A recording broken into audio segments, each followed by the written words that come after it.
Bonjour à tous. Quel est l'intérêt de tirer les cartes? Je vais vous donner quelques petits conseils également. Eh bien, tirer les cartes, c'est un petit peu, et beaucoup même, aider les autres.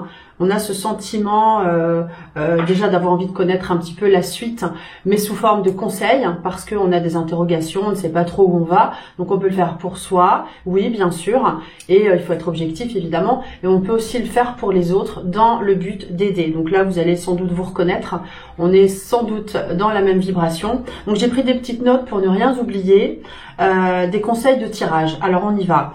D'abord il faut rester modeste et humble. Il faut accepter de se tromper, effectivement, on peut se tromper, mais on se fait aussi confiance. Alors voilà, c'est vrai que c'est un peu contradictoire, mais on se dit, ok, j'ai mon jeu, là je me sens bien avec, il faut choisir un jeu qui vous plaise, évidemment. Moi j'utilise souvent le tarot de Marseille, c'est vrai que je l'ai beaucoup travaillé parce que j'avais pas confiance en moi, et maintenant que je connais bien les cartes, eh bien je peux me laisser aller à vraiment dire ce que je ressens avec ce support. C'est un support, on ne peut pas toujours répondre aux questions. On a de l'intuition qui nous vient, bien sûr, mais on n'est pas sur commande, on n'appuie pas sur un bouton. On peut avoir de l'aide avec ce genre de support, bien sûr. Donc, il faut évidemment poser des questions de manière simple et positive. Par exemple, on va dire vais-je obtenir cette promotion, si on veut une promotion. On va pas dire sinon de façon négative quand est-ce que un tel va mourir. Voilà, non, si on ne veut pas ça, en plus, d'ailleurs, on va pas souhaiter la mort, mais on pose toujours une question favorable, claire et précise en donnant un laps de temps dans les 3 mois, dans les 6 mois, dans l'année, ok? Voilà. Après, alors, peu importe si c'est la main droite, la main gauche, voilà. Il n'y a pas de règle, hein. Vous faites comme vous le sentez du moment que vous êtes vidé la tête, que vous êtes plutôt zen. On fait une petite respiration. On fait venir sa conscience ici sur le chakra ajna, en fait. On fait travailler son intuition, soit en appuyant par cercle comme ça entre les deux yeux. Ici, on a un chakra ajna, la glande pinéale est juste derrière. Ça stimule l'intuition. On peut aussi faire appel à des guides, à qui on veut, et on se fait confiance. Voilà.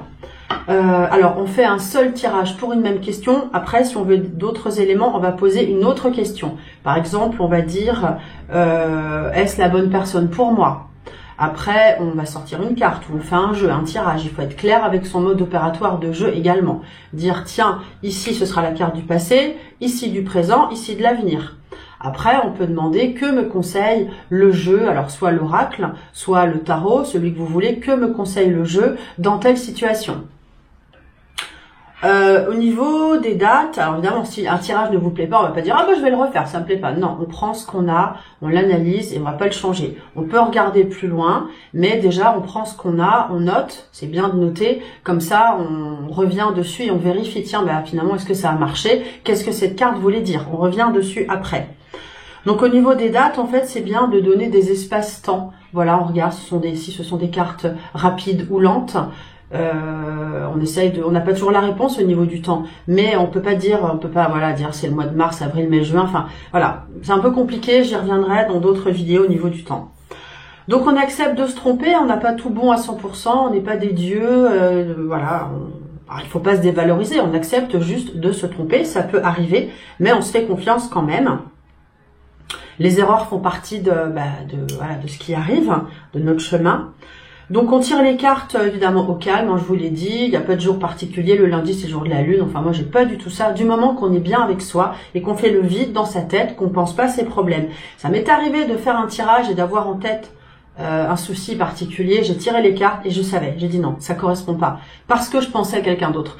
J'arrive facilement à faire le vide, voilà, faites vraiment le vide, ça c'est important, être au calme.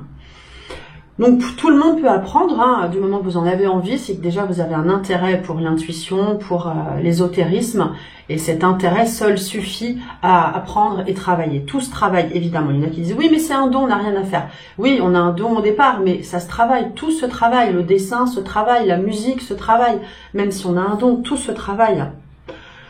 Ce qu'il faut, c'est avoir envie vraiment de rendre service et d'aider et d'éclairer. Sur mes cartes de visite, j'ai écrit « Je vous guide et éclaire votre chemin ». Voilà. Qu'est-ce que je voulais vous dire d'autre? Alors, le tarot, c'est vrai que c'est un outil, un bon outil d'aide psychologique pour vous aider à vous connaître et aider les autres. Voilà. Et enfin, on peut s'entraîner sur soi, oui bien sûr, hein, on reste objectif, mais on peut s'entraîner sur soi, on peut s'entraîner sur ses amis, et après surtout sur des gens qu'on ne connaît pas, parce que là on est vierge de toute information, donc c'est plus difficile, mais quelque part moi je trouve ça plus simple, parce qu'on n'a pas l'influence de se dire ah ben oui je sais qu'elle est comme ci comme ça. Moi je préfère ne pas connaître les gens. Et entraînez-vous sur les photos. Prenez une photo et dites-vous tiens qu'est-ce que je ressens spontanément. Écrivez. Je ressens de la sympathie. Regardez les yeux, c'est le miroir de l'âme. C'est très important de faire comme ça. Enfin, le tarot, notamment le tarot, moi je m'en sers souvent, développe l'intuition. Et l'intuition, en fait, c'est aussi, l'intérêt, c'est d'élever son taux vibratoire, donc son niveau d'énergie. Plus c'est élevé, plus on est dans l'amour, dans l'écoute et la compréhension de l'autre, et plus on peut capter les énergies de l'autre. Et enfin, on attire à soi ce qui est positif. Donc écoutez votre cœur, et si vous en avez envie, allez-y, faites-le, faites-vous confiance, vous verrez, vous aurez des résultats. Si vous voulez plus d'informations, mon numéro de téléphone s'affiche, je fais des consultations, je propose aussi des formations. N'hésitez pas à m'appeler, m'envoyer des messages. Avec grand plaisir, à bientôt.